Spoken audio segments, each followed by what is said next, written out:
Shalom Bapak Ibu Saudara dikasih Tuhan.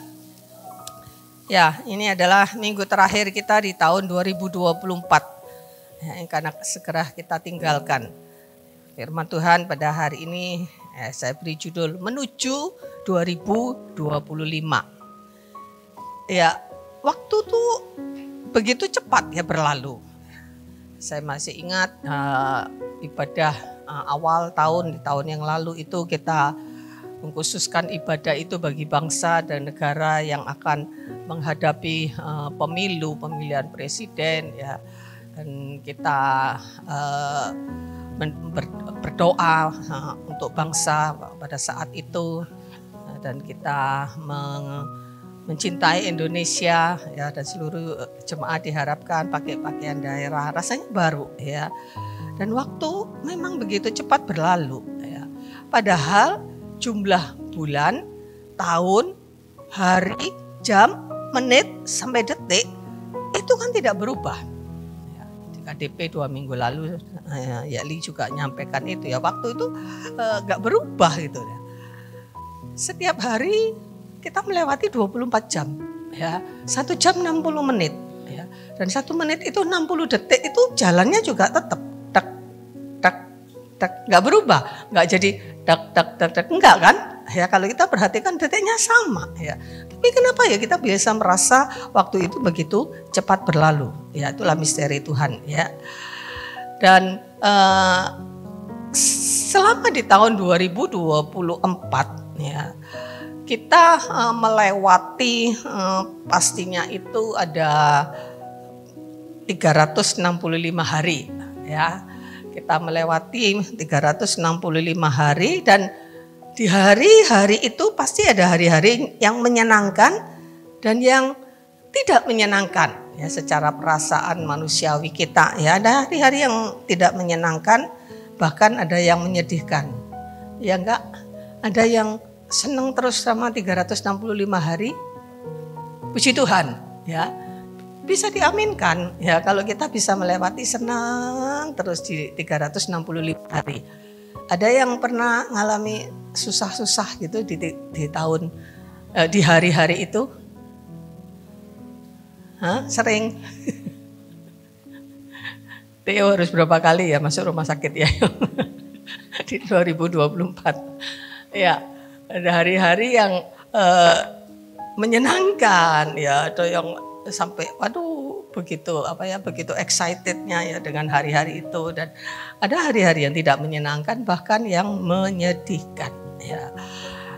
Nah, kalau kita boleh merenung ya sepanjang 2024 itu, coba direnungkan itu pengalaman apa ya yang diinginkan untuk terulang di 2025. Ya, coba renungan apa yang ingin Bapak Ibu Saudara supaya terulang lagi di 2025, dan apa yang Tuhan jangan terulang lagi di 2025. Ya pasti ada kan ya, yang diharapkan terulang itu pasti yang menyenangkan ya kan. Nggak mungkin ya Tuhan saya mau lagi yang sedih-sedih 2024, enggak, supaya itu enggak terjadi lagi ya. Dan hal-hal yang tidak menyedihkan supaya tidak terjadi lagi. Hal-hal yang menyenangkan Tuhan, berkat-berkat yang melimpah supaya terjadi terulang di 2025. Ya, boleh nggak berharap begitu? Ya tentu boleh saja ya. Dan silahkan berdoa ya. Silahkan berdoa, memohon kepada Tuhan ya. Silahkan berdoa memohon kepada Tuhan. Tuhan jangan lagi pengalaman pahit di 2024 itu ya, ini Tuhan jangan terulang ya. Silakan berdoa Tuhan ya, supaya kami boleh mengalami lagi hal-hal yang menyenangkan ya. Silakan berdoa ya, itu tentu bukan satu hal yang dilarang gitu ya. Kita boleh menaruh harapan, kita boleh punya keinginan, tetapi Tuhan itu punya kedaulatan mutlak untuk mengabulkan atau tidak mengabulkan. Ini yang harus kita pahami. Tuhan punya kedaulatan mutlak untuk dia mau mengabulkan atau tidak. Karena apa? Karena Tuhan itu punya keteraturan. Ya. Jadi ada keteraturan Allah. Ya. Allah itu mengatur seluruh bumi. Diklik coba. Allah itu mengatur seluruh bumi dan alam semesta di dalam keteraturan. Nah, di dalam keteraturan. Bukan yang diperhatikan Tuhan bukan hanya manusia. Manusia itu tentu menjadi perhatian utama ya, karena manusia ini makhluk hidup yang paling bernilai di hadapan Tuhan, diciptakan segambar dan serupa. Tetapi Dia mengatur keseimbangan alam semesta ini. Ya, di Kejadian ya, Tuhan berjanji akan mengatur setiap musim demi musim ya, mengatur alam semesta ini ya untuk menjadi terjadi keseimbangan untuk menopang kehidupan orang-orang manusia di dalam dunia ini. Ya, jadi Allah itu mengatur seluruh bumi dan alam semesta di dalam satu keteraturan. Ya, order by God, ya, keteraturan Tuhan. Ya. Dan ada masa, ya, ada masa yang atau disebut kronos, ya, yang berjalan maju dan tidak mundur atau berputar. Ya. Waktu itu yang dimaksud dengan masa atau kronos itu waktu yang berjalan, ya, waktu yang berjalan ya, seperti sekarang hari Minggu, besok itu pasti Senin. Nggak bisa kita minta habis Minggu Tuhan Sabtu aja, nggak bisa. Ya. Habis 2024 ya, kita mau balik nggak bisa. Waktu itu terus berjalan maju, itu kronosnya Tuhan. Nah, di tengah-tengah waktu yang berjalan itu ada kairos, ada waktu Tuhan di tengah-tengah kronos. Ya. Saya mengajak kita membaca dari Pengkhotbah pasal 3. Ya. Pengkhotbah pasal 3 ayat 1 sampai sebetulnya ayat 1 sampai 8, tapi tidak kita baca semua karena memang bukan fokus firman Tuhan di pengkhotbah ini. Hanya saya ingin menyampaikan tentang bahwa Tuhan itu punya keteraturan. Di Pengkhotbah 3 ayat 1, ya, untuk segala sesuatu ada masanya, untuk apapun di bawah langit ada waktunya. Ada waktu untuk lahir, ada waktu untuk meninggal, ada waktu untuk menanam, ada waktu untuk mencabut yang ditanam, ada waktu untuk membunuh, ada waktu untuk menyembuhkan, ada waktu untuk merombak, ada waktu untuk membangun. Ya, sampai di situ. Ya. Jadi kalau dibaca terus dari ayat 1 sampai ayat 8 itu ada 14 pasang yang dikatakan ada waktu, ada waktu. Ini adalah kronosnya Tuhan, ya.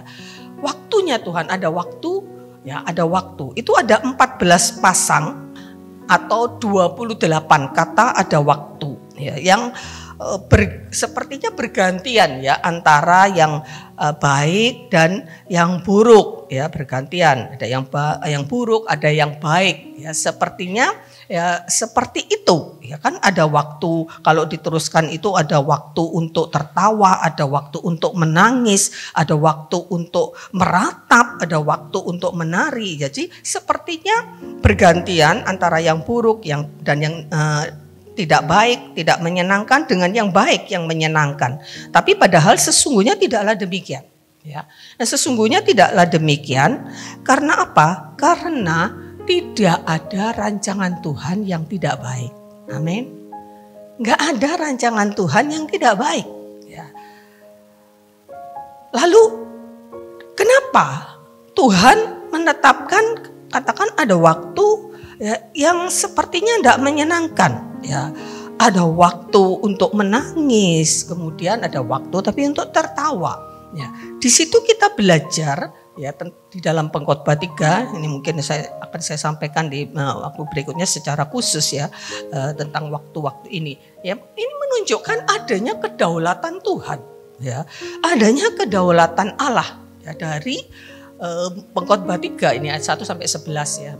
Ada kedaulatan Allah, bahwa Allah itu yang berdaulat, ya, Allah yang menetapkan kairos di tengah-tengah waktu yang berjalan, di tengah-tengah kronos.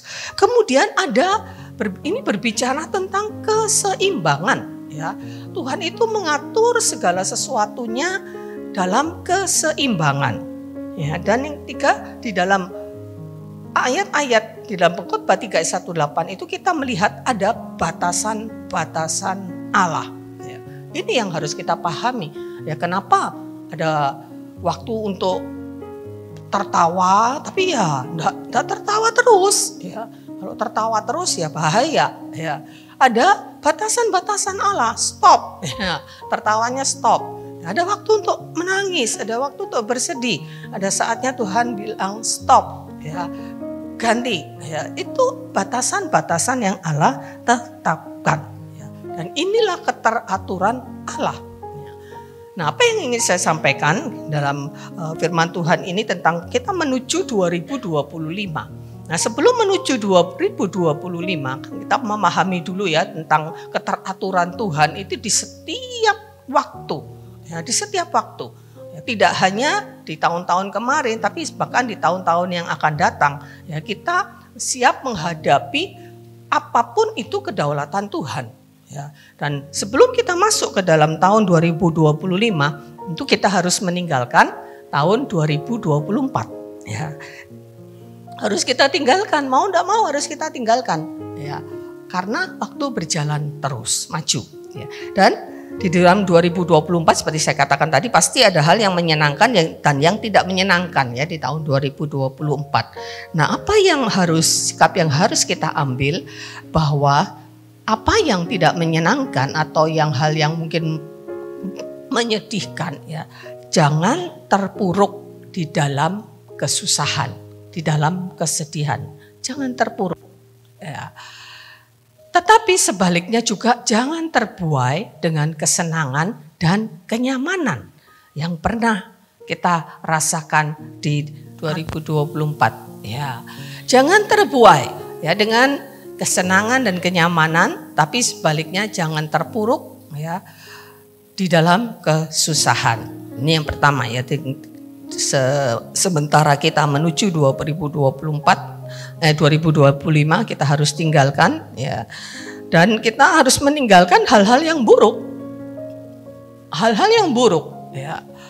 Kalau soal kedaulatan Tuhan ya, soal senang, susah, masalah ya, menangis, tertawa, itu kedaulatan Tuhan. Tetapi ada hal-hal yang itu di dalam wewenang kita. Ada hal-hal yang itu merupakan kedaulatan kita sendiri ya, untuk kita meninggalkan hal-hal yang buruk ya. Tuhan tidak bisa memaksa kita dalam hal ini ya, keinginan, kehendak kita, dosa, kebiasaan-kebiasaan, karakter-karakter yang buruk ya, itu harus usaha kita meninggalkan semuanya. Dan itu untuk kita masuk ke 2025 kita harus punya satu komitmen ya, untuk meninggalkan hal-hal yang buruk. Ya, kita perlu merenung hal-hal buruk atau apa yang kita lakukan. Dosakah itu, karakter-karakter buruk, kebiasaan-kebiasaan buruk yang harus ditinggalkan. Ya, jadi jangan ya easy going ya biarlah mengalir begitu saja. Tidak, hidup kita ini harus kita yang mengendalikan, kita yang mengatur untuk diselaraskan dengan apa yang Tuhan mau. Ya, ada hal-hal yang merupakan kedaulatan Tuhan, ada hal-hal yang di dalam wewenang kita atau di dalam kehendak bebas kita, di dalam wewenang kehendak bebas kita ya, untuk kita kerjakan, meninggalkan hal-hal yang berdosa, meninggalkan kebiasaan-kebiasaan yang tidak baik, harus itu. Jadi kita perlu merenung ya, di hari-hari terakhir 3 hari lagi kita masuk di 2025 ya, harus meninggalkan hal-hal yang buruk, karakter-karakter buruk, dan juga harus keluar dari zona nyaman ya. Tadi saya katakan jangan terbuai dengan zona nyaman. Saya pernah menyampaikan ya firman Tuhan di beberapa waktu yang lalu tentang keluar dari zona nyaman. Karena apa? Ya, saya harap masih ingat, ada banyak bahaya di tengah-tengah zona nyaman. Ya, Orang bisa lupa Tuhan, orang bisa tidak maju karena sudah nyaman, sudah merasa ya ini kondisi yang nyaman sehingga tidak ada sepertinya semuanya sudah berjalan dengan baik sehingga tidak merasa perlu untuk ada lagi perbaikan. Padahal ya kita ini perlu terus berubah. Yang tidak berubah itu cuman Allah dan firman-Nya. Itu yang tidak berubah. Ya. Tetapi kita harus terus berubah karena ya kita masih jauh untuk mencapai satu titik ya di mana Tuhan kehendaki. Ya, untuk kita mencapai kesempurnaan, adalah kamu sempurna seperti Bapakmu di surga sempurna. Tentu ya kita yang sudah jatuh ya ke dalam dosa, manusia dengan hakikat berdosa. Tentu walaupun Tuhan pulihkan itu ya tidak bisa mencapai betul-betul sempurna seperti Bapa dalam segala hal, tentu tidak. Ya, tetapi ada ketetapan Tuhan yang memang harus kita capai. Ya, dan itu perlu untuk kita jalani. Dan itu tidak bisa kita tinggal di zona nyaman. Ya, ada banyak bahaya. Ya, dan kita harus mengenali zona nyaman kita. Ya, entah itu kesibukan, rutinitas, dosa. Ada orang yang nyaman dengan dosa. Ya, apakah itu harus dipertahankan karena nyaman? Tentu tidak. Ya, hobi mungkin ya kita hidup dengan zona nyaman kita menikmati hobi, kemudian apalagi ekonomi yang mapan, kemudian apalagi yang menjadi zona nyaman kita ya mager ya malas gerak ya senang ya cuma dengan menikmati kesenangan di dunia maya. Ada banyak hal-hal yang bisa dinikmati di dunia maya. Ya orang buka YouTube, orang sekarang buka TikTok, orang buka apa saja itu kalau enggak dikontrol tanpa disadari bisa menghabiskan waktu berjam-jam loh. Padahal untuk berdoa 15 menit saja rasanya sudah kelamaan. Bener enggak? Ya. Bener enggak? Ya. Saya kadang kalau mau tidur itu ya gitu buka YouTube ya gitu kadang maksudnya itu lihat khotbah kan kadang di bawahnya itu ada berita. Ini saya tidak pernah nonton film film Korea itu sama sekali nggak pernah tahu ya. Jadi ada berita di bawahnya, berita tentang politik, tentang Indonesia, berita-berita apa saja ya itu ya kepengen tahu ya tahu-tahu sudah lewat sejam ya. Ya itulah bagaimana kita harus keluar dari zona nyaman itu. Dan seringkali memang Tuhan harus mengeluarkan kita dari zona nyaman, dibawa kepada situasi sulit bahkan menyakitkan untuk melatih mengembangkan kapasitas kita. Karena itu tadi di pengkhotbah dikatakan ada waktu untuk menangis, ada waktu untuk tertawa. Ya, ada waktu untuk meratap, ada waktu untuk menari, ya dan sebagainya. Ya, kadang-kadang Tuhan harus mengeluarkan kita dari zona nyaman. Ya, seperti Ayub itu Tuhan keluarkan dari zona nyamannya, dibawa pada situasi yang sangat-sangat sulit, sangat-sangat mengerikan. Kalau kita bayangkan, mungkin Anda akan sanggup jadi seperti Ayub. Ya, Tuhan harus bawa Ayub sampai di titik itu. Ya, untuk melatih mengembangkan kapasitas kita dalam segala aspek, kapasitas iman kita, ya, kapasitas kemampuan kita, ya, untuk kita bisa mengenali Tuhan lebih dalam. Ada banyak hal yang masih harus kita capai dan itu tidak bisa kita lewati hanya dengan kita menikmati zona nyaman kita. Ya. Dan di dalam perjalanan itu, ya, di dalam Tuhan mengeluarkan kita dari zona nyaman dan dibawa kepada situasi sulit, Tuhan akan menopang. Ya, Tuhan akan menopang. Ya, tidak dibiarkan ya untuk jatuh. Apabila jatuh, Dia akan menopang sampai katakan bahkan sampai umatnya itu mampu melintasi bukit-bukit dan menikmati madu dan minyak dari gunung batu. Dan kitab Ulangan 32 ayat 13, dalam Keluaran 19 ayat 4, dalam Mazmur 37 ayat 23-24 yang kita nyanyikan tadi. Ya, Tuhan menetapkan langkah-langkah orang. Ya, ada saatnya Tuhan bawa ke lembah, ada saatnya Tuhan bawa melintasi gunung-gunung. Ya, dan kalau jatuh, sangat mungkin ya kita jatuh. Ya, karena ada banyak tantangan. Sangat mungkin kita tersandung, tapi tangannya selalu menopang. Itu yang harus kita imani. Untuk kita berani keluar dari zona nyaman itu. Karena ada Tuhan yang akan menopang apabila kita jatuh. Ya.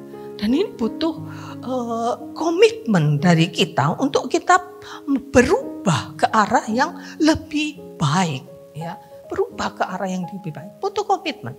Nggak bisa tadi mengalir begitu saja, ya biarlah melewati, ya begitu saja, tidak. Nah, kita harus punya komitmen, saya harus berubah, saya harus keluar dari kebiasaan buruk saya ini. Ya.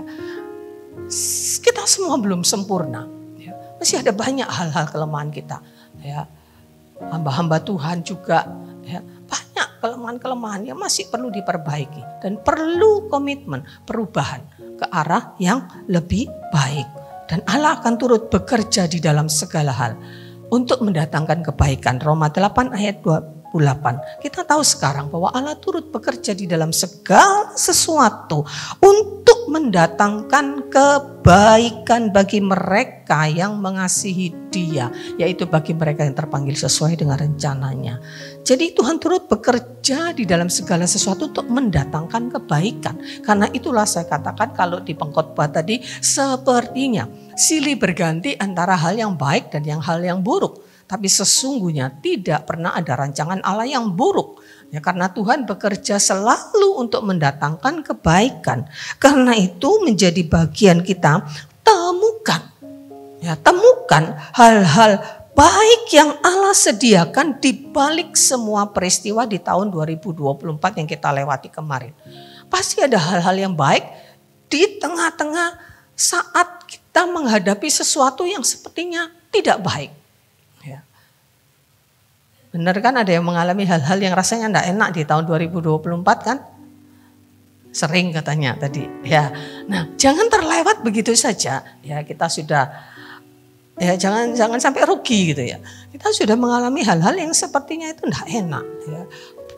Mungkin bagi pikiran kita, bagi perasaan kita, bagi jiwa kita, bagi tubuh kita, kesehatan kita mungkin. Nah, temukan hal-hal yang baik. Karena tadi mengatakan dijamin bahwa Allah turut bekerja di dalam segala sesuatu untuk mendatangkan kebaikan.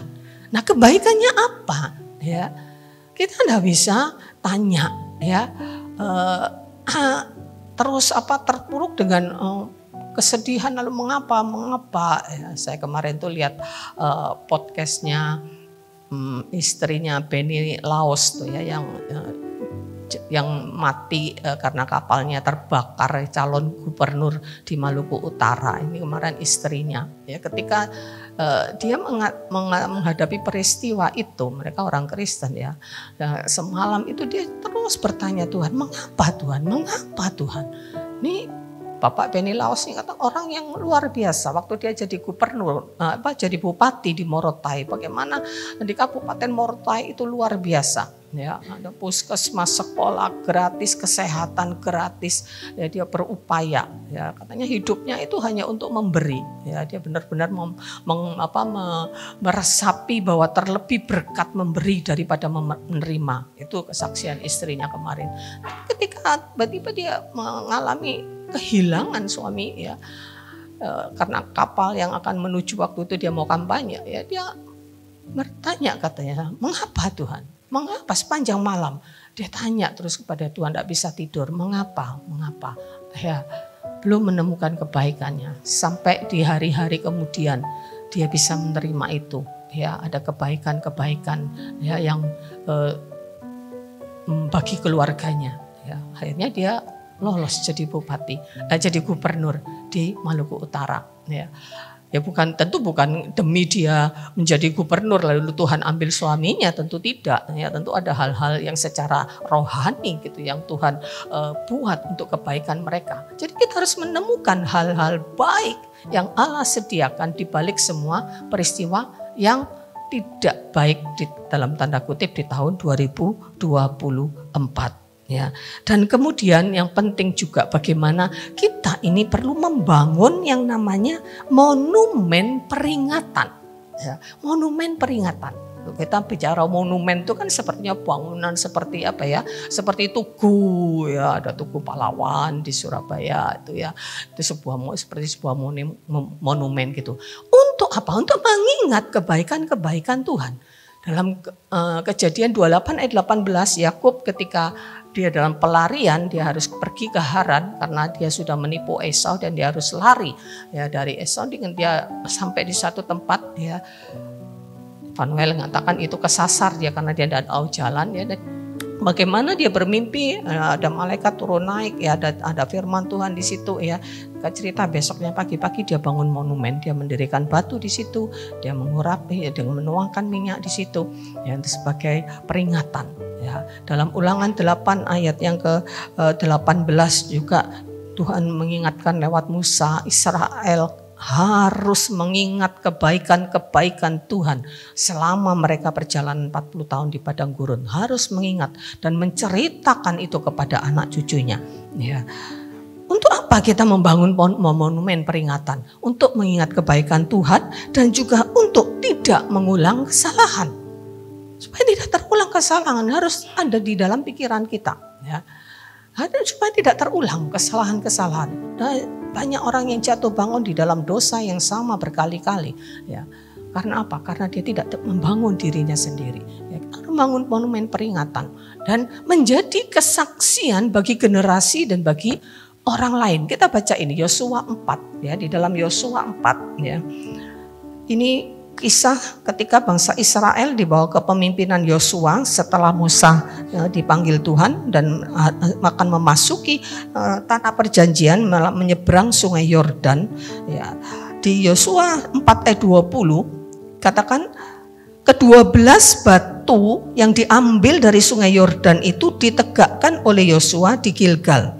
Ya, jadi orang-orang Israel itu setiap suku harus mengambil satu batu dari sungai Yordan. Waktu itu Tuhan mengeringkan sungai Yordan ya, seperti Tuhan mengeringkan laut Teberau. Ya, memang tidak sespektakuler waktu itu. Ya, karena apa? Karena mungkin tidak sebesar atau tidak sungai Yordan tidak sebesar laut Teberau yang dibelah oleh Tuhan ya, tetapi ini peristiwa yang spektakuler juga.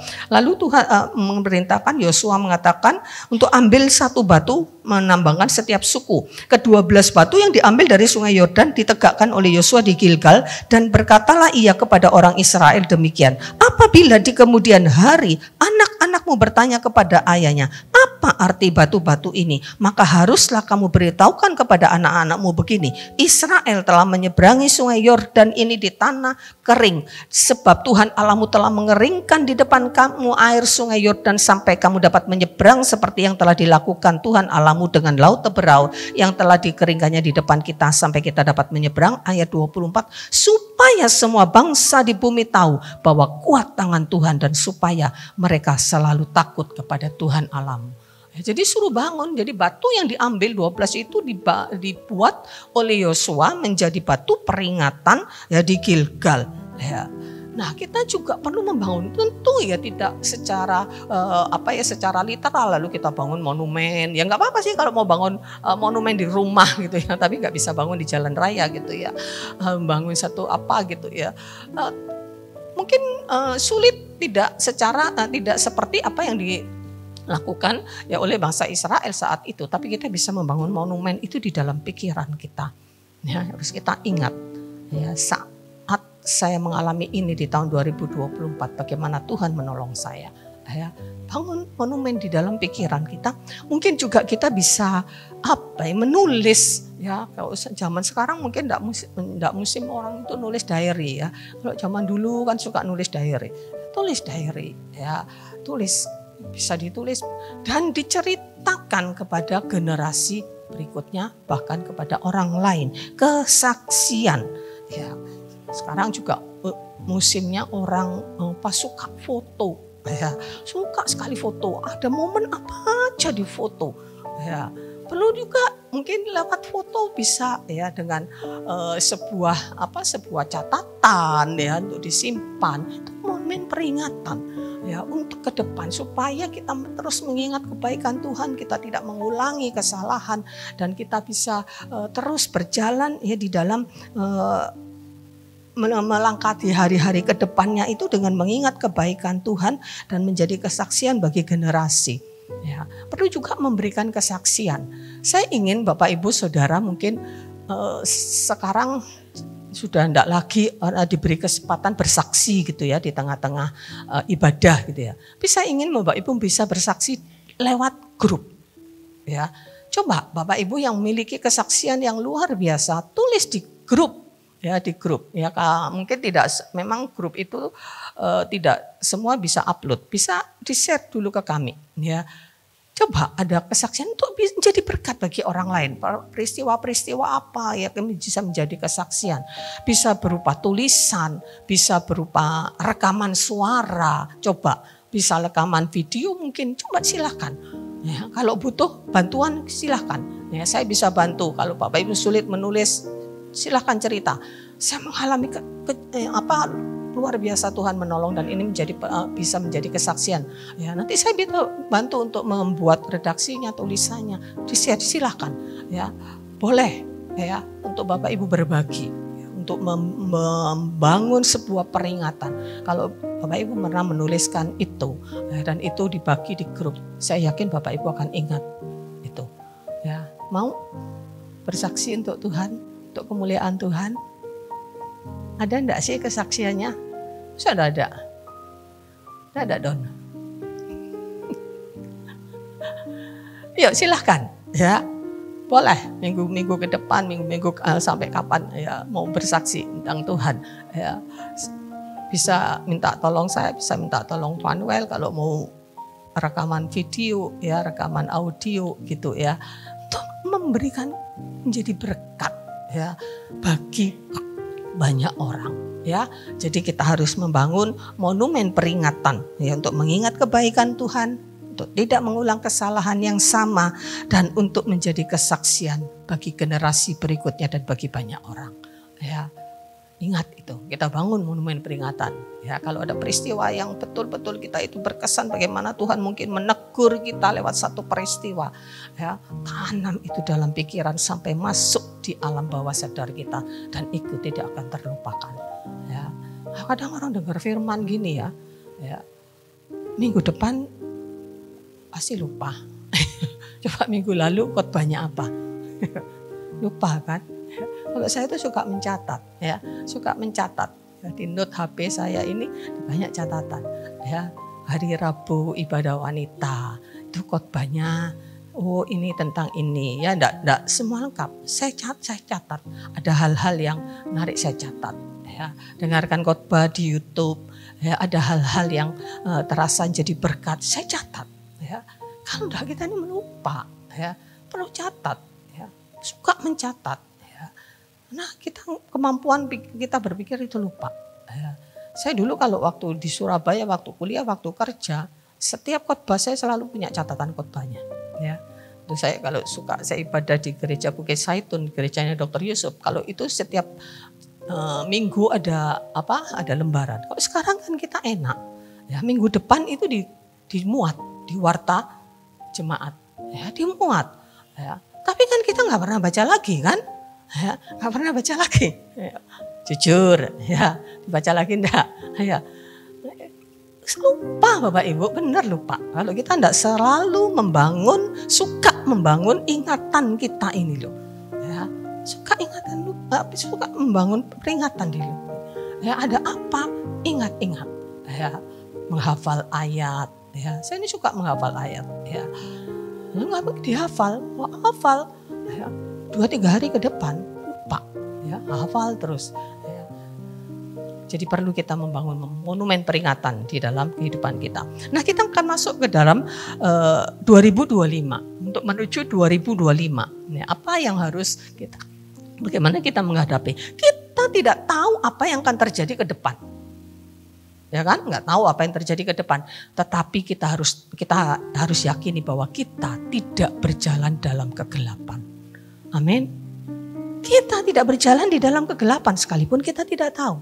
Kita tidak berjalan di kegelapan karena apa? Karena diterangi oleh firman Tuhan.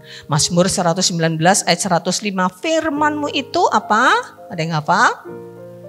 Pelita bagi kakiku dan terang bagi jalan kita. Nih bukan jalan tengah kegelapan. Ya, ada terang firman Tuhan yang menuntun kita, karena itu kita perlu punya firman Tuhan. Kita perlu ada firman Tuhan di dalam hati kita. Ya, sekarang ini enak, sangat mudah, bisa dibawa kemana-mana gitu ya. Ada firman Tuhan yang akan menuntun langkah-langkah kita. Apabila jatuh, tidak dibiarkan tergeletak. Ya, ayat pujian yang dinyanyikan tadi juga. Amsal 4 ayat yang ke-18. Jalan hidup orang benar itu diterangi oleh cahaya fajar. Ya, cahaya firman Tuhan kalau di lagu tadi. Yang kian bertambah terang sampai rembang tengah hari.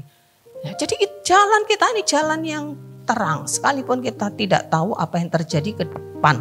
Tetapi yang kita tahu adalah bahwa jalan kita berakhir, berujung pada satu hal yang luar biasa di dalam kehendak Tuhan dan rencana Tuhan, bahkan sampai kekekalan. Amin. Ada jalan yang orang tidak berjalan di dalam terang firman Tuhan. Jalan itu disangkanya lurus, tapi ujungnya menuju maut. Misal mengatakan juga. Ya, tapi jalan hidup orang benar diterangi oleh cahaya firman Tuhan. Bisa jatuh, ya. Di dalam Mazmur 23 dikatakan bahwa kita itu Tuhan memimpin kita berjalan di lembah bayang-bayang maut sekalipun, ya, tapi kita tidak takut karena ada tongkat Tuhan yang memimpin kita. Dan jalan orang percaya itu adalah jalan kebenaran yang menuju kehidupan. Akulah jalan kebenaran dan kehidupan. Yohanes 14 ayat yang ke-6 mengatakan begitu, bahwa kita jalan di dalam Tuhan itu adalah jalan kebenaran dan jalan kehidupan. Ya, di dalam Mazmur 25 ayat 10 dikatakan segala jalan Tuhan adalah kasih setia dan kebenaran bagi orang yang berpegang pada perjanjiannya dan peringatan-peringatannya. Ya, jadi kalau kita ada di jalan Tuhan dan berpegang kepada perjanjian dan peringatan-peringatannya, ya, maka kita ada di jalan Tuhan yang penuh dengan kasih setia Tuhan, yang ada begitu banyak berkat-berkat yang Tuhan sediakan di jalannya Tuhan.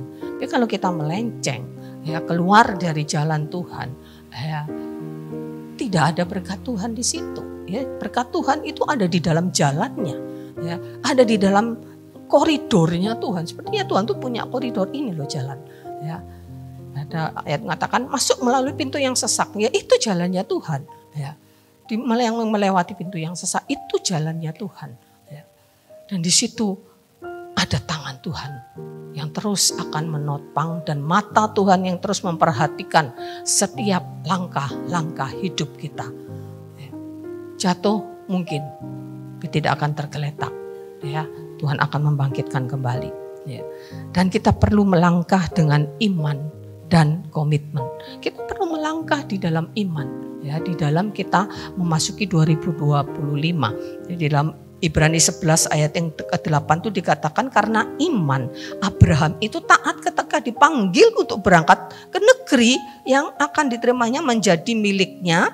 Lalu ia berangkat dengan tidak tahu kemana tempat yang akan dituju, tapi dengan iman. Katakan di ayat 24-27 juga karena iman Musa itu telah meninggalkan Mesir dengan tidak takut akan murka raja. Ia bertahan sama seperti melihat apa yang tidak kelihatan.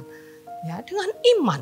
Ya, Musa itu tinggalkan Mesir. Dia diangkat anak oleh putri Firaun. Tapi dia tinggalkan itu. Dia berjalan ya, dengan melihat apa yang sebetulnya tidak terlihat. Tidak tahu apa jadinya. Ya, tapi Tuhan akhirnya bawa Musa untuk menjadi seorang pemimpin bagi bangsa Israel. Dan iman itu timbul dan menjadi kuat di dalam kedekatan dengan Tuhan dan firman-Nya. Gak bisa iman itu kuat dengan sendirinya. Iman itu timbul dari pendengaran akan firman, dari kedekatan dengan Tuhan. Ya, tanpa itu kita tidak akan bisa beriman. Duh, masa sih? Ya, seringkali kita ragu, kita khawatir ya, dalam banyak hal. Ya. Karena apa? Karena kita tidak punya kekuatan iman. Tapi kalau kita ada dalam kedekatan dengan Tuhan dan firman-Nya, maka iman kita akan menjadi kuat sehingga kita mampu untuk melangkah dan kita mampu untuk berubah, meninggalkan. Ya, waktu Abraham dipanggil Tuhan, ya, waktu awal dari Ur Kasdim, Tuhan belum nyatakan dengan jelas. Ya, mereka Abraham dan keluarganya menetap di Haran. Kemudian di Kejadian 12 Tuhan panggil untuk kedua kalinya keluar dari Haran. Ya, pergi. Berangkat Musa. Tidak tahu mau kemana. Ya. Tuhan hanya berkata, ke negeri yang akan aku tunjukkan. Ke negeri yang akan menjadi milikmu. Berangkat Abraham. Ya. Itulah iman. Jadi kita perlu memiliki kekuatan iman. Dan iman itu bisa menjadi kuat di dalam kedekatan dengan Tuhan dan firman-Nya. Dan iman itu bukan, jangan salah ya, iman itu bukan positive thinking. Bukan percaya diri. Bukan nekat. Ya, bukan. Iman itu bukan positive thinking. Beberapa tahun yang lalu ada ajaran yang membangun orang itu untuk di kekristenan itu ya, untuk positive thinking. Saya sempat mendengarkan ya, terus berpikiran positif. Boleh kita berpikiran positif, tapi itu bukan pegangan kita ya. Bukan pegangan kita. Boleh kita harus punya confidence itu ya, percaya diri, jangan sampai enggak percaya diri. Tapi bukan itu ya yang membuat, yang menjamin. Itu tidak akan menjamin ya. Tidak akan menjamin. Kita percaya diri, kita mampu, tidak akan menjamin ya. Juga bukan nekat, tapi iman itu percaya Tuhan dengan sungguh-sungguh dan berserah, bergantung kepada kekuatannya sepenuhnya. Itu iman. Ya, jadi bukan iman itu bukan nekat ya. Nekat. Ya wis, nekat toh. Seperti ada kisah ya, Korea segerombolan anak-anak muda ya. Kita bisa berjalan di atas air ya. Nekat berjalan di atas air ya. Gak ada yang berhasil berjalan di atas air ya. Bukan nekat seperti itu ya. Waktu itu Tuhan berjalan di atas air. Mereka meniru ya. Bukan disuruh Tuhan, tidak bergantung kepada Tuhan ya. Entah itu kisah beneran atau enggak ya, tapi kisah itu cukup populer ya di Korea. Waktu gereja Korea jadi berita yang luar biasa perkembangan gereja di Korea pada zaman beberapa tahun yang lalu ya. Nah, jadi iman itu bukan sekedar positive thinking. Kita harus ya punya pikiran yang positif, enggak boleh punya pikiran-pikiran yang negatif. Kita harus punya confidence, percaya diri ya. Tetapi jangan menggantungkan harapan kita kepada kekuatan kita sendiri. Sangat-sangat terbatas ya. Pikiran kita sekalipun positif belum tentu sejalan dengan kehendak Tuhan. Benar enggak? Ya. Kita positive thinking, usaha saya pasti berhasil. Ya. Saya akan buka usaha ini pasti berhasil. Ya. Bisa dijamin, saudara berani jamin 100%? Ya. Enggak. Ya. Kita boleh punya perencanaan. Ya. Kita lihat di bagian berikutnya ya. Bahwa iman itu bukan sekedar positif, bukan positive thinking, tetapi bergantung kepada kekuatan Tuhan dan berserah sepenuhnya. 1 Korintus 2 ayat yang kelima mengatakan supaya iman kamu jangan bergantung kepada hikmat manusia, tapi pada kekuatan Allah. Allah itu yang menjadi gantungan kekuatan kita, menjadi andalan kita, ya, menjadi tempat kita melabuhkan iman kita. Ya, itu kepada siapa harapan kita itu dilabuhkan?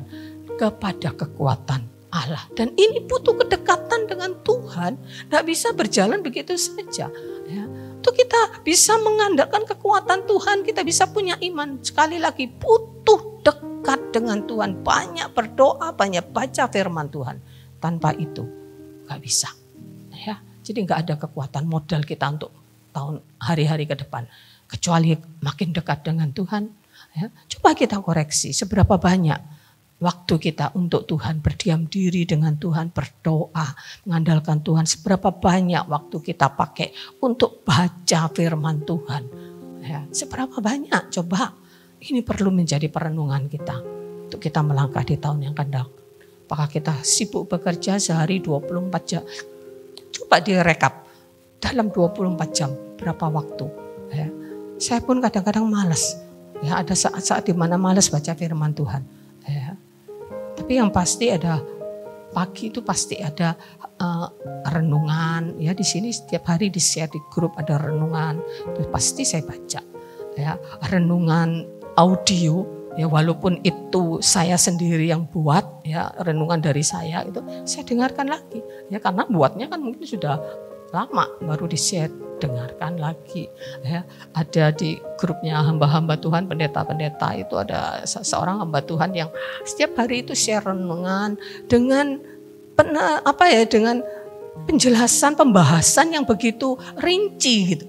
Ya, itu sering kali saya baca, saya note ya.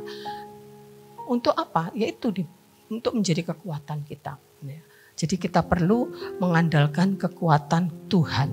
Yang penting itu bukan kemana kita melangkah, bukan kemana kita berjalan, tetapi dengan siapa kita berjalan. Amin. Tidak peduli kemana Tuhan bawa kita seperti Abraham. Ya, jadi nggak penting. Ya, kemana Tuhan akan bawa kita. Yang penting dengan siapa kita berjalan. Dengan kekuatan sendiri, dengan pikiran sendiri, atau dengan Tuhan. Pilih mana? Ya, silahkan pilih sendiri. Ya, jadi tidak penting kemana kita berjalan, tetapi yang penting dengan siapa kita berjalan. Mazmur 23 ayat 4 itu mengatakan, sekalipun aku berjalan dalam lembah kekelaman, aku tidak takut bahaya, sebab engkau besertaku, gadamu dan tongkatmu itulah yang menghibur aku. Jadi tidak peduli berjalan dalam lembah kekelaman, ya, tetapi dia tahu dengan siapa dia berjalan, Tuhan yang menyertai. Yakobus 4 ayat 12 sampai 16 itu melibatkan Tuhan di dalam perencanaan-perencanaan. Ayat ini sering slip gitu ya dalam menafsirkannya. Oh Tuhan, saya punya, kan melibatkan Tuhan di dalam perencanaan. Jangan kamu merencanakan mau pergi ke kota anu, mau berdagang sekian ini ya, tapi seharusnya kamu berkata jika Tuhan menghendaki. Ya. Ayat itu seringkali karena judul perikop itu melibatkan Tuhan di dalam perencanaan. Sebenarnya judulnya kurang tepat ya. Seringkali akhirnya orang itu buat perencanaan, Tuhan saya 2025 mau ini, saya libatkan Tuhan, berkati. Tuhan tolong, ya Tuhan campur tangan. Bukan begitu konsepnya. Kita boleh berencana, tetapi kita harus menyelaraskan dengan kehendak Tuhan. Kan dia itu di Yakobus 12 ayat 16 dikatakan seharusnya kamu berkata jika Tuhan menghendaki. Artinya kita boleh berencana tetapi harus kita selaraskan dengan kehendaknya Tuhan. Ya, bukan Tuhan yang harus menyetujui, Tuhan harus yang kompromi dengan rencana kita. Tidak. Semua dalam hidup kita ini bukan tentang diri kita. Saya sampaikan berapa waktu yang lalu. Hidup kita ini semuanya tentang Tuhan. Bukan tentang kita. Ya, bukan tentang rencana kita. Tentang rencana Tuhan. Bukan tentang kemauan kita. Tapi kemauan Tuhan. Semuanya harus tentang Tuhan. Jadi silahkan punya planning untuk ke depan. Dalam pekerjaan, dalam keluarga, dalam studi, dalam apapun. Diselaraskan dengan rencananya Tuhan. Adakah di dalam planning kita itu ada poin untuk memuliakan Tuhan? Apakah di situ ada poin untuk melakukan kehendak Tuhan, menjadi berkat, ya, atau semata-mata untuk diri kita? Itu yang perlu kita selaraskan. Untuk kita bisa merencanakan segala sesuatunya sesuai dengan rencana Tuhan. Dan yang penting juga bahwa di 2025 harus lebih baik daripada 2024. Ya. Sedikit lagi ya Bapak Ibu. Ya. Kemarin di evaluasi itu ya ada yang mengisi evaluasi. Khotbahnya jangan panjang-panjang. Aduh saya pikir ibadah loh 1 jam misalkan sampai jam 8. Rugikah kita? Ya. Dengar firman Tuhan tuh kalau 1 jam ya 45 menit cukup ya. 1 jam rugikah kita? Rugikah kita keluar waktu misalkan tambah lagi? Dulu kan ibadahnya malah 2 jam. Ya. Saya dulu waktu kerja ibadah di gereja Bukit Saidun. Firman Tuhan tok itu 2 jam. Pak percaya silahkan. Mungkin sampai sekarang ya, mungkin ya tahu ya ini. Sampai sekarang. Jadi ibadah itu 3 jam. Khotbah 2 jam. Kalau sudah terbiasa nggak kerasa gitu loh. Di sini di 45 menit ada yang komen jangan kelamaan. Ya nggak apa-apa sih memang disuruh komen kok ya. Tapi mari kita coba ya. Apakah dengan mendengar firman Tuhan ini nambahi waktu lagi nih ngomong gini nih ya. Apakah kita rasa rugi ya? Coba Bapak Ibu makan secara tubuh ya, makan cukup enggak ya? Sehari 1 kali cukup ya. Ada yang sampai berkali-kali loh. Ada yang suka makan ya, hobi makan. Beberapa waktu yang lalu ya, ada salah satu orang yang bercerita, ya itu saya sekarang harus, lu kok kurus? Saya bilang, iya saya mau enggak mau harus diet. Saya ini orang yang paling suka makan. Ya. Suka makan apa aja dimakan. Ya. Tapi bagaimana dengan kita? Ya. Makan firman Tuhan seminggu sekali di sini ya. Ya. Mudah-mudahan di rumah juga makan firman Tuhan. Ya. Harus kita banyak baca firman Tuhan. Ya. Lebih harus punya komitmen. Kita lanjut ya kembali ya. Karena ini tadi saya lihat jam loh, kok sudah jam hampir ini sudah jam 8 kurang ya. Jadi sedikit lagi ya, lebih baik dari 2024 itu harus menjadi komitmen kita. Dalam semua aspek terutama kerohanian ya. Terutama dalam aspek kerohanian, tapi dalam seluruh aspek harus lebih baik. Tapi harus fokus kepada hal-hal yang ilahi. Itu harus berfokus kepada hal-hal yang ilahi yang itu nanti akan mencakup. Carilah dahulu kerajaan Allah, semuanya akan ditambahkan. Ya, kalau kita fokus kepada kerajaan Allah, ekonomi semuanya Tuhan tambahkan bonus-bonusnya. Kenali kekurangan dan kegagalan dan kelemahan kita. Ya, untuk kita menjadi lebih baik kita harus tahu apa yang tidak baik, ya kan? Kalau kita tidak tahu bahwa itu tidak baik ya akan terulang lagi. Ya kan nanti kita harus tahu apa yang tidak baik di 2024 kita kenali ya apa yang tidak baik ya dan kemudian bagaimana kita berubah ya. Bagaimana kita untuk bisa berubah? Ya harus tahu apa yang harus dirubah tadi. Kalau kita tidak tahu ya bagaimana kita berubah? Ya kita harus tahu apa yang harus dirubah ya dan kita harus tahu bagaimana caranya berubah. Klik.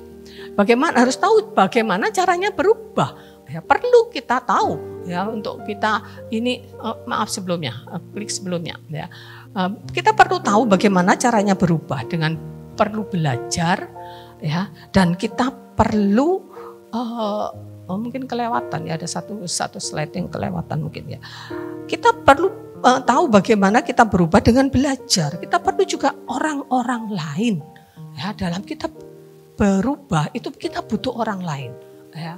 Kita tidak akan berubah jadi sabar kalau tidak ada orang yang menjengkelkan, menyakiti kita. Ya, jadi kita perlu berubah. Ya, dia perlu orang lain dan miliki kerendahan hati untuk menerima nasihat, teguran dan kritikan. Harus punya kerendahan hati untuk ditegur, dinasehati. Ya.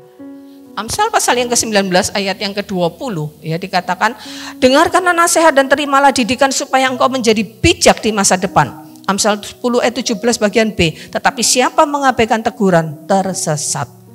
Harus belajar terbuka terhadap teguran. Memang enggak enak teguran. Ya. Memang enggak enak. Orang tuh ditegur, dikritik itu enggak enak. Makanya ketika kita membagikan form evaluasi itu saya tekankan. Kalau menegur, menasehati atau mengkritik apapun, 3 hal harus kita ingat, ya. Kalau kita akan menegur saudara seiman, anak atau siapapun, 1 dasarnya kasih, ya. Yang kedua tujuannya untuk kebaikan, bukan untuk supaya orang itu kelihatan salah, ya. Bukan karena saya tidak suka, tujuannya untuk kebaikan orang itu, karena mengasihi, ya. Dan yang ketiga harus diperhatikan caranya, ya. Cara penting. Menegur orang bagaimana caranya? Harus dengan lemah lembut. kata firman Tuhan. Itu bagaimana kita harus berubah, ya, kita harus belajar, kita harus minta memiliki kesediaan kerendahan hati untuk dikritik, untuk ditegur, untuk dinasehati, dan berjalanlah dalam pimpinan Roh Kudus. Ya, berjalan di dalam pimpinan Roh Kudus. Ya, Galatia 5 ayat 16, kemudian sabar. Ya, sabar. Karena ini butuh waktu, nggak bisa instan. Butuh waktu, butuh proses, dan harus berani bayar harga. Ya, setiap perubahan, ya, ada harga yang harus dibayar. Setiap pertobatan ada harga yang harus dibayar. Untuk kita dekat dengan Tuhan ada harga yang harus dibayar. Harus rela meluangkan waktu. Sesibuk apapun pekerjaan, luangkan waktu untuk Tuhan. Berani bayar harga. Kalau kita nggak berani bayar harga, nggak akan tercapai. Ya, butuh proses. Ya, harus menjalani proses, nggak bisa instan. Dan pada akhirnya kita akan berbuah. Ya, akhirnya kita akan berbuah di 2025. Dan perhatikan waktu yang berjalan. Ya, jangan berjalan begitu saja. Perhatikanlah waktu yang berjalan ini. Oh, sekarang sudah akhir 2024. Ya, kita harus selalu ingat. Ya, Pengkhotbah 3 ayat 11. Kita harus ingat juga ada batasan-batasan Tuhan. Ya, ada waktunya Tuhan yang berjalan, ada batasan Tuhan, ada kairos Tuhan. Harus waspada. Oh, ini kairos Tuhan harus kita tangkap. Jangan sampai terlewat. Oh, ketika saya menghadapi ini, ada rencana Tuhan untuk saya berubah dalam hal ini. Tangkap itu. Jangan sampai terlewat kairosnya Tuhan. Ya. Jadi ada waktunya Tuhan untuk senang, waktu untuk susah, apapun itu. Jangan sampai terlewat begitu saja. Perhatikan. Ya. Dan pada akhirnya kita akan melihat bahwa segala sesuatunya itu nanti akan indah pada waktunya. Ya. Tapi kita perlu perhatikan dengan seksama bagaimana kita hidup. Ya, Efesus 3 ayat 15 sampai 17 ayat yang terakhir. Karena itu perhatikanlah dengan seksama bagaimana kamu hidup, jangan dengan seperti orang bebal, tapi seperti orang arif. Pergunakan waktu yang ada, karena hari-hari ini adalah jahat. Sebab itu janganlah kamu bodoh, tapi usahakanlah supaya kamu mengerti kehendak Tuhan. Ini yang penting, bagaimana kita berjalan, perhatikan dengan seksama bagaimana hidup kita. Jangan isi gue ya wis aja lalu begitu saja. Dan katakan pergunakan waktu yang ada, jangan bodoh. Orang bodoh ini bukan orang bodoh secara kognitif, tetapi bodoh karena tidak mengerti kehendak Tuhan. Dan pada akhirnya kita akan happy ending di 2025. Amin. Kita akan happy ending di 2025. Ya. Ia membuat segala sesuatu indah pada waktunya. Waktunya siapa? Waktunya Tuhan, ya, bukan waktunya kita. Tuhan, ini sudah waktunya loh Tuhan. Indah, ya. Kata Tuhan belum, ya, karena indah pada waktunya Tuhan. Amin. Warta Jemaat. Mari seluruh jemaat bergabung dengan komunitas sel untuk bertumbuh bersama-sama belajar dan saling berbagi. Untuk penempatan komsel, dapat menghubungi Bapak Gembala. Ibadah wanita hari Rabu pukul 5 sore di gereja. Ibadah doa dan komunitas doa pelayan Tuhan hari Jumat pukul 6 sore. Ibadah tahun baru diadakan 5 Januari pukul setengah 7 pagi. Ibadah dilaksanakan satu kali, yaitu pagi saja. Selamat ulang tahun yang berulang tahun di minggu ini, kiranya Tuhan memberi kesehatan, kedewasaan rohani, berkat dan damai sejahtera. Tuhan Yesus memberkati.